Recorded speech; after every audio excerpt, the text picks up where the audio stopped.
Guys welcome back to my YouTube channel. അപ്പോൾ ഇന്നത്തെ recipe ഒരു ലഡുവാണ്.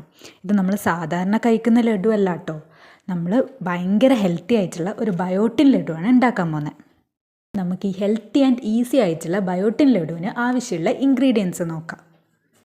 1/2 ഗ്ലാസ് മുത്താറി, അരി, മുതിര, നിലക്കടല, എള്ള്, ബദാം, പംകിൻ സീഡ്സ്, ഫ്ലാക്സ് സീഡ്സ്, പിന്നെ കുറച്ച് ഏലക്കായ.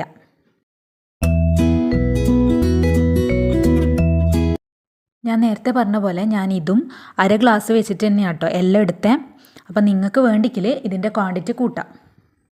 ഇനി ഇതൊന്നുമില്ല, ഈ പറഞ്ഞ എല്ലാ സാധനങ്ങളും ഒന്ന് വറുത്ത് പൊടിച്ചെടുക്കാം.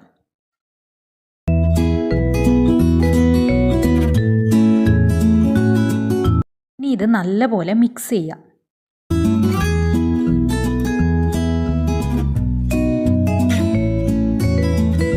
ഇതിൽ പംകിൻ സീഡ്സ്, ബദാം, ഫ്ലാക്സ് സീഡ്സ് ഇതുപോലത്തെ ഒരുപാട് സാധനങ്ങൾ ചേർക്കുന്നതുകൊണ്ട് തന്നെ നമ്മളെ മുടിക്കും സ്കിന്നിനും ഒക്കെ നല്ലതാണ്. ഇനി ഈ പൊടി ഇങ്ങനെ ഉപയോഗിക്കേണ്ടവർക്ക് ഇങ്ങനെ ഉപയോഗിക്കാം കേട്ടോ. നല്ലൊരു കുപ്പിയിൽ വെള്ളമൊന്നും തട്ടാത്ത രീതിക്ക് അടച്ചു വെച്ചാൽ മതി.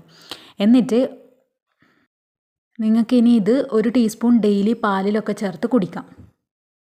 ഇനി നമ്മൾ റെസിപ്പി ലഡു ആയതുകൊണ്ട് നമുക്ക് അതിൻ്റെ ബാക്കി കാര്യങ്ങൾ നോക്കാം. മാത്രമല്ല കുട്ടികൾക്കൊക്കെ ലഡു ആയിരിക്കും കുറച്ചുകൂടി ഇഷ്ടപ്പെടുക.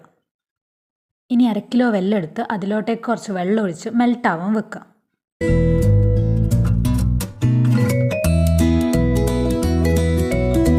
വെള്ളം നല്ലോണം മെൽട്ടായി വന്നിട്ടുണ്ട്. ഇനി നമ്മളിത് ഈ പൊടിയിലേക്ക് ഒഴിച്ചു കൊടുക്കണം. അരിപ്പ് ഉപയോഗിച്ചിട്ടാണ് ഒഴിച്ചു കൊടുക്കേണ്ടത്. ഇനി ഇത് നല്ലപോലെ മിക്സ് ചെയ്യാം. ഒരു 2 ടേബിൾ സ്പൂൺ നെയ്യും കൂടി ചേർക്കാം. ഇനി ഇതുപോലെ ഓരോ ഉരുളയാക്കി എടുക്കുക. അപ്പോൾ ഇത്രയേ ഉള്ളൂ. ഇതാണ് ഞാൻ പറഞ്ഞ ഈസി എന്നാൽ ഹെൽത്തി ആയിട്ടുള്ള ബയോട്ടിൻ ലഡു. ഒരാഴ്ച വരെയൊക്കെ ഇത് കേടുകൂടാണ്ടിരിക്കും. ഇനി ഫ്രിഡ്ജിൽ വെച്ച് കഴിഞ്ഞാൽ അതിൽ കൂടുതൽ നിൽക്കും. ഇനി ഡെയിലി ഒരു ലഡു എടുത്ത് ബ്രേക്ക്ഫാസ്റ്റിൻ്റെ കൂടെ കഴിക്കാം.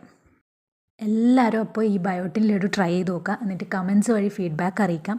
ഇനി എൻ്റെ ചാനൽ സബ്സ്ക്രൈബ് ചെയ്യാത്ത ആരെങ്കിലും ഉണ്ടെങ്കിൽ സബ്സ്ക്രൈബ് ചെയ്യാം. ഇനി ഇതുപോലത്തെ ഒരുപാട് ഈസി റെസിപ്പീസായിട്ട് വരാം.